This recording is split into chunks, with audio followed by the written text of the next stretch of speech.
All of you. So today we'll solve this question from JEE Main 2025. Question is from polarization. Question पढ़ते हैं. In a YDSC experiment, three polarizer are kept as shown. The transmission axis of P1 P2 are orthogonal. मतलब ये दोनों perpendicular है P1 P2 एक दूसरे के. Orthogonal 90 degree का होता है. The polarizer P1 covers both the slits. Polarizer P3 covers both the slits with a transmission its axis at 45 degree to those of P1 and P2. मतलब इन दोनों में जो एंगल है P1 में P3 में 45 डिग्री का है. सिमिलरली P2 और P3 में भी 45 डिग्री का एक्सिस है, पास एक्सिस. ठीक है.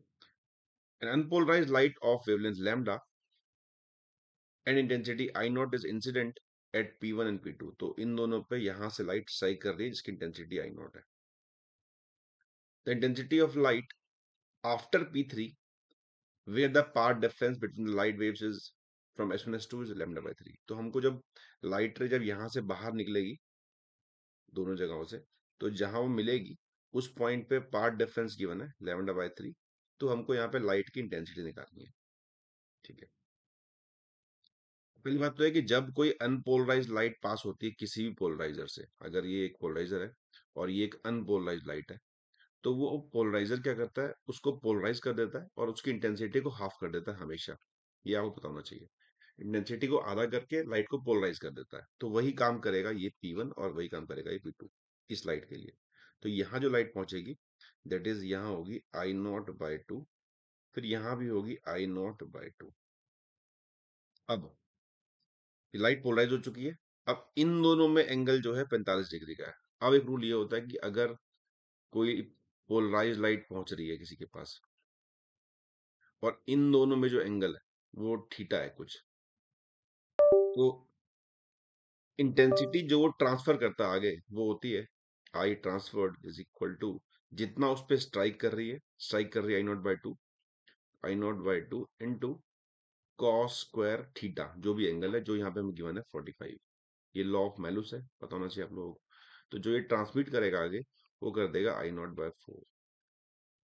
मतलब यहाँ से जो लाइट निकलेगी वो आई नॉट बाय 4 की होगी, यहाँ से निकलेगी वो भी आई नॉट बाय 4 की होगी, बिकॉज दोनों में एंगल सेम ही था. अब यहाँ में हमें इंटेंसिटी यहाँ नहीं निकालनी, हमें यहाँ निकालनी है इस पॉइंट पे कितनी होगी. तो यहाँ पे पार्ट डिफरेंस लैम्डा बाई 3 है.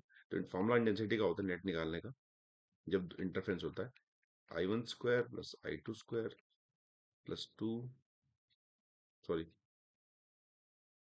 I1 plus I2 plus 2 root I1 I2 cos phi. तो फाई निकालना पड़ेगा. फाई कैसे निकालेंगे, फॉर्मूला होता है फाई का, phi equal to 2 pi by lambda into delta x. Delta x होता है path difference. So 2 pi by lambda path difference दे रखा है लैम्डा बाय 3, तो इससे रहेगा 2 पाई बाय 3 मतलब 120 डिग्री.